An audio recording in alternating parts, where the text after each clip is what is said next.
रहीम, मेरा नाम वसीम अकरम है और मेरे साथ ग्रुप में सैयद दानिश हैं, वकास खालिद हैं और शहरियार अहमद हैं। हमारे ग्रुप डिस्कशन का टॉपिक ये है करप्शन। ये एक मतलब कि सोशल इशू है। अगर आप सोशल इशू देखें, ये सोशल इशू है। अगर आप नेशनल लेवल पे देखें तो ये एक मतलब कि नेशनल इशू है। तो सबसे पहले हम करप्शन को डिफ़ाइन करेंगे कि करप्शन क्या चीज़ है। करप्शन ये है कि जो आपको अथॉरिटी दी जाती है, उस अथॉरिटी में आप डिसऑनेस्टी करें, आप इलीगल काम करने स्टार्ट करें, ये करप्शन है। और करप्शन लोग क्यों करते हैं? जिस तरह के आपको पता है कि हमारे पाकिस्तान में तकरीबन 50% लोग इस तरह के हैं, वो गुर्बत की लकीर से नीचे हैं। तो उसकी वजह से लोगों को अपनी ज़रूरियात पूरा करने के लिए लोग गलत स्टेप लेते हैं। लोग इलीगल एक्टिविटीज़ स्टार्ट करते हैं। लोग अपने काम में डिसऑनेस्टी पैदा करते हैं।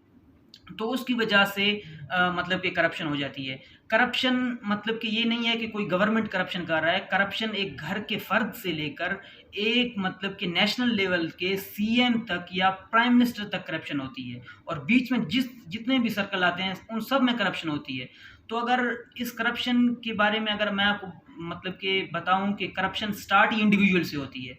किस तरह इंडिविजुअल से स्टार्ट होती है? अगर एक इंडिविजुअल को आप देखें, उसकी तरबियत को देखें, अगर उसकी तरबियत सही नहीं है, उससे मतलब कि एक स्टार्ट होती है। किस तरह अगर एक बच्चे की आप एग्ज़ाम्पल ले लें, अगर एक बच्चे ने काम गलत कर लिया है, तो आप उसको मतलब कि डाँटते हैं।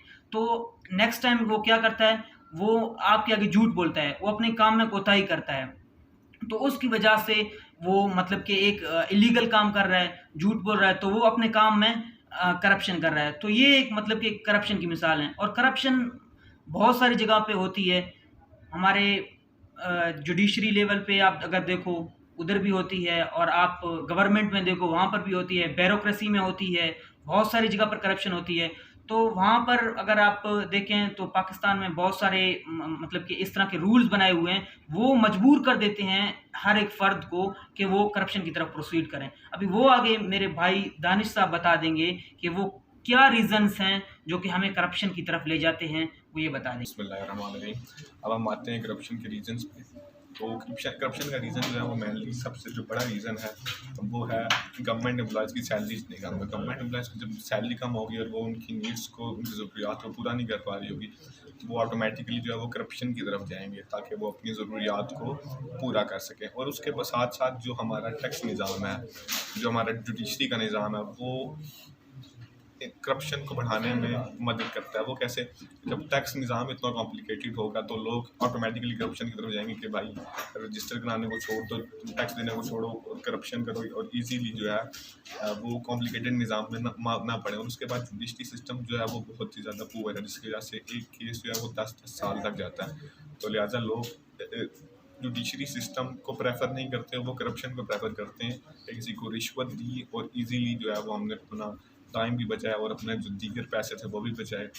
और ये मेन वजूहात हैं जो हैं वो करप्शन की हैं।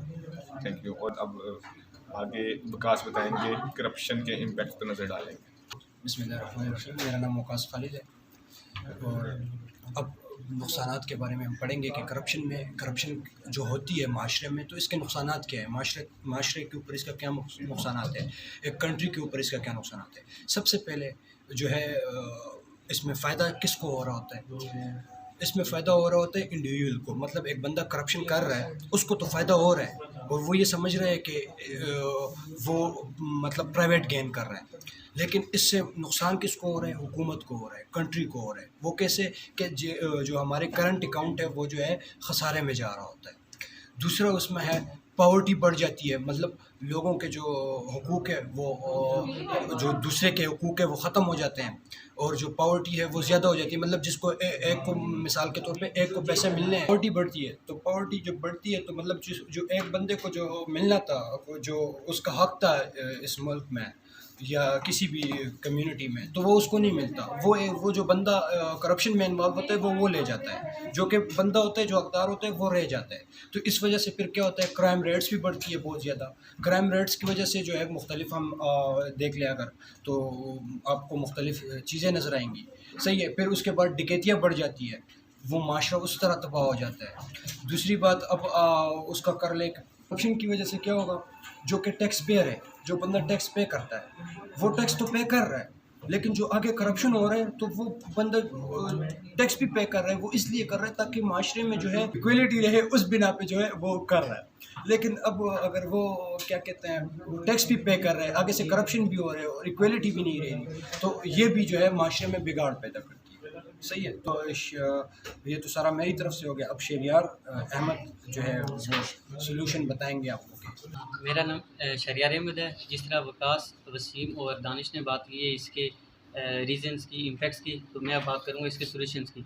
तो जिस तरह करप्शन दिन ब दिन बढ़ती जा रही है तो हमें इसको ख़त्म करना चाहिए, और इसको ख़त्म करने के लिए बहुत से तरीके, लेकिन हम इम्प्लाई नहीं कर रहे।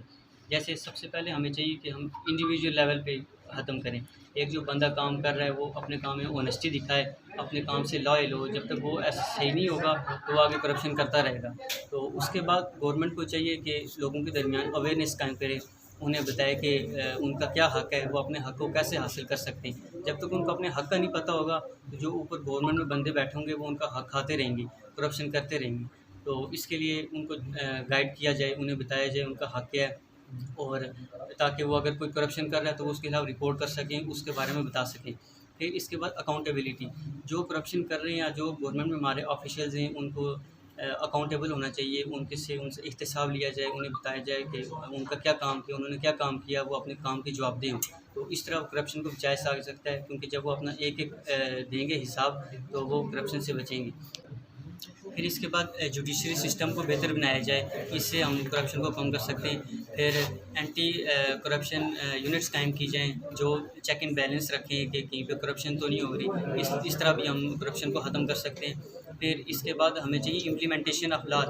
हमारे लॉज बने हुए हैं लेकिन कोई उससे फॉलो नहीं कर रहा, तो हमें चाहिए कि जो लॉज है उसको इम्प्लीमेंट किया जाए, वो सही तरह इस्तेमाल किए जाए, कोई उन लॉज के खिलाफ ना जाए। इस तरीके से हम करप्शन को ख़त्म कर सकें।